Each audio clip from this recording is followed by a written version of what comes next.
Então vamos lá. No bloco anterior eu falava sobre a criação do Mercosul. Eu falei para vocês sobre a questão de como esse bloco foi criado.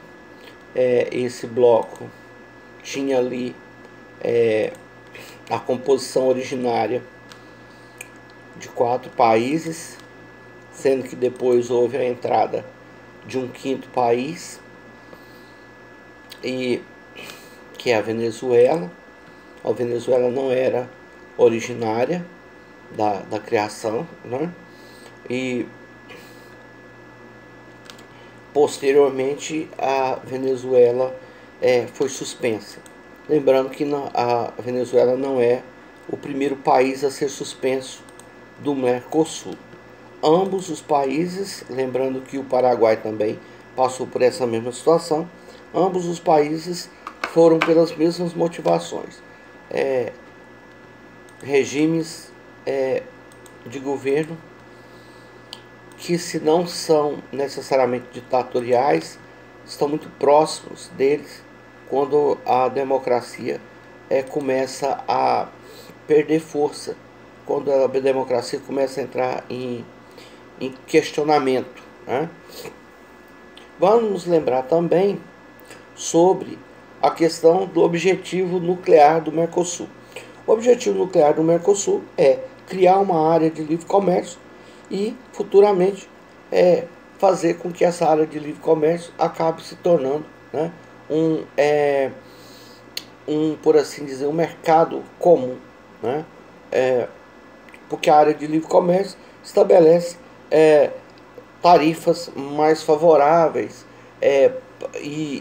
para alguns produtos, enquanto que o mercado comum ele estabelece que todos os produtos estão inclusos nele. Quando a gente fala sobre as metas, né, você vai observar ali no item 2.c que a ideia principal era estabelecer uma zona de livre comércio, né, e depois disso também restringir as importações. E quem sabe no futuro, o Mercosul nunca abriu mão disso, quem sabe no futuro criar um mercado comum. Eu acho muito difícil, porque, como eu já comentava no bloco anterior, nós temos desníveis econômicos muito grandes entre os países e desníveis tecnológicos entre os países do complexo. Seria bem difícil fazer isso, né? Mas a gente pode dizer que, de uma forma geral, até que o Mercosul tem tido alguns êxitos notoriamente no que diz respeito a criar taxas, né, alfandegárias mais baixas entre os membros do bloco. Muitos produtos que você compra no bloco fica mais barato. E talvez você não tenha percebido isso, mas de uns 10 anos para cá, ou até talvez um pouco mais, 15 anos para cá, vinho deixou de ser necessariamente vinhos importados, vinhos chilenos, vinhos argentinos, deixando de ser extremamente caros, como de se esperar quando se diz respeito à bebida, né? Bebida importada. Os vinhos deixaram de ser extremamente caros para serem mais baratos e acessíveis à população, notoriamente devido às facilidades das taxas do grupo do Mercosul, né? Isso sem falar no fato de que os nacionais do bloco não precisam de passaporte para viajar pelos países, né? Se você quer ir à Argentina, você não precisa tirar passaporte, não precisa pedir visto, né? Porque quer queira, quer não, é um dificultador para as relações de turismo, né? A gente pode dizer que, de uma forma geral, há muito que se conquistar ainda, mas também há muitas coisas que foram produtivas durante esse período. Houve a criação de um tribunal arbitral permanente de revisão do Mercosul. E o responsável pela criação desse tribunal foram as reiteradas infrações da Argentina. A Argentina vinha reiteradamente cometendo infrações, desrespeitando o acordo, e os países então entenderam que era preciso ter um tribunal arbitral. E esse tribunal arbitral foi criado em 2002, a sede dele é em Assunção, no Paraguai, e é bom você lembrar que ele é um tribunal de revisão. Aí ele fala que, se você ver da apostila, ele fala assim que ele é um tribunal de revisão que vai revisar as decisões de primeira instância. Você pode me perguntar, mas onde é que é a primeira instância? No parlamento do Mercosul. Quer dizer, qualquer país que não tenha tido êxito na sua reclamação no parlamento pode buscar o tribunal arbitral permanente. Coincidência ou não, as reincidências, as reiteradas, né, práticas de desrespeito da Argentina diminuiu consideravelmente depois dessa criação do bloco, do tribunal. A corte é composta de 5 juízes, e desses 5 juízes, 4 são indicados pelos países membros do Mercosul. Cada país indica um e um suplente, e esse quinto é eleito entre os 4, os 4 elegem um quinto.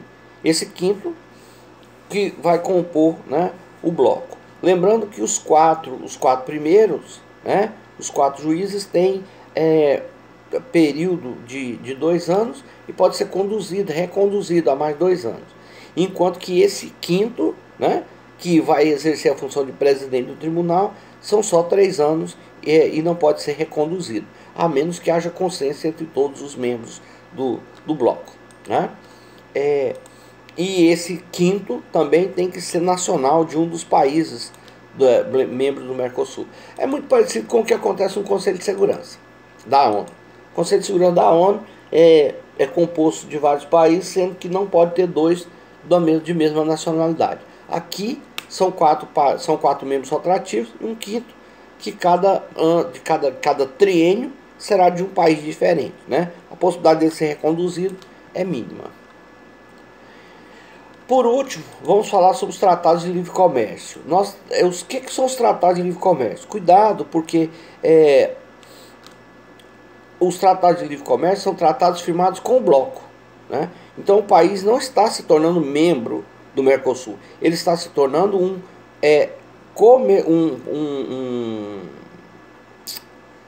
como me foge a palavra agora? Ele está se tornando um parceiro do bloco, e não mais de um país só. E o primeiro país a firmar um acordo dessa natureza com o Mercosul foi Israel. E vocês inclusive tiveram a possibilidade de dissertar sobre isso, né? Eu vi boas dissertações ali, né? Outros nem tanto, parece que não estavam muito dispostos a escrever ali umas poucas linhas, mas alguns se esmeraram nas suas análises. E o fato é que tanto ali embaixo eu vou falar sobre o Egito também, que também é outro país que firmou o tratado de livre comércio com o Mercosul. Todos esses países eles têm peculiaridades. Por quê? Porque são países que possuem, que são países que estão dentro do Oriente Médio, e os países que estão dentro do Oriente Médio são países que possuem agricultura limitada. Então esses países têm muito interesse em firmar tratados com outros países. Então, em vez de firmar tratados com outros países, eles firmaram tratados com o bloco, né? Israel, por sua vez, oferece, e você vai perguntar, porque é claro que quando uma pessoa compra uma coisa de você, no âmbito do direito internacional, quando um Estado compra alguma coisa de você, ele quer saber o que é que você vai comprar dele, né? Ele também está querendo que você compre coisas dele. E se de um lado o Israel compra commodities do Brasil, mais necessariamente commodities, né?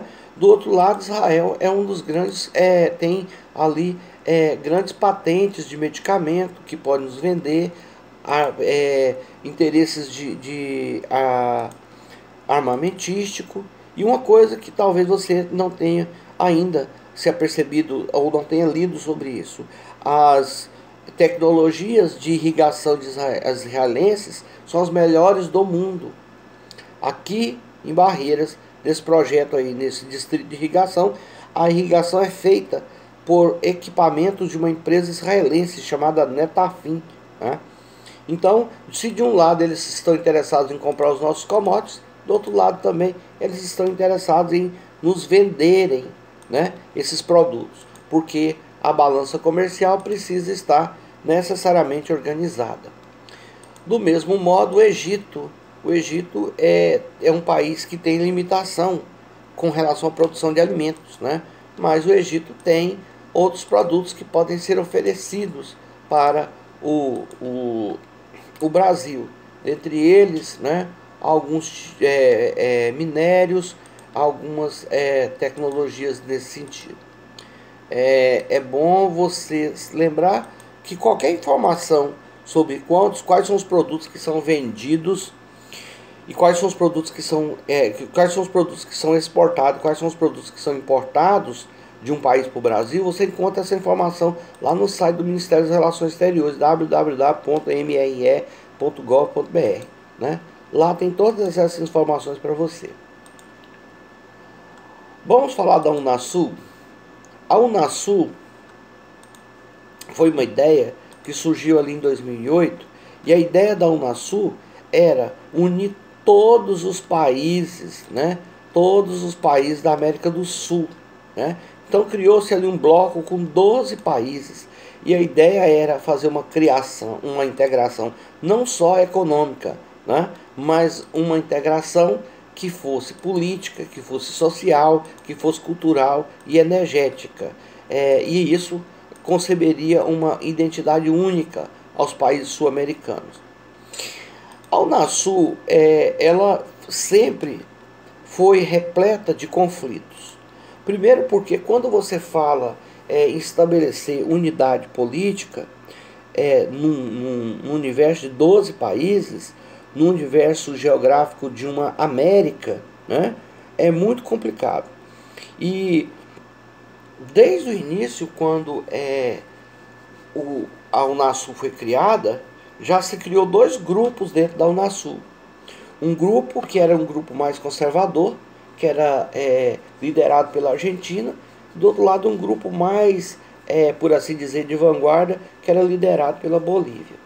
E isso, para uma união de interesses estatais, já não é uma grande vantagem, né? O fato é que depois disso eles já tiveram problemas com relação à mudança do nome, né? Teve um presidente, se não me falha a memória, foi o presidente do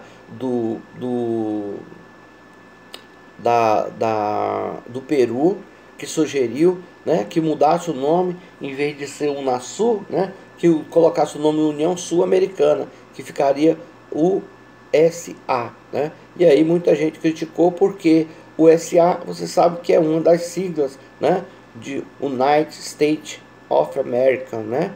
Então houve ali por assim dizer, um conflito. E depois continuou com um certo momento com a nomeação do secretário-geral. E isso acabou acumulando com a saída de alguns membros. Inicialmente esses países se desligaram temporariamente e depois eles saíram definitivamente. E hoje, né, apenas 4 países permanecem na Unasul. Então a gente pode dizer que é mais uma tentativa de integração frustrada. E assim a gente conclui essa apostila 3 e você observa que os históricos de tentativa de integração regional na América Latina não é muito boa, né? Não tem sido muito producente. E os motivos são esses que nós falamos aí, né? Então na próxima aula a gente volta a falar sobre este assunto, né? Até lá, boa noite para vocês. Ou bom dia, né? Para quem estiver assistindo aí pela manhã, né? Eu estou gravando à noite, mas alguns vão assistir pela manhã.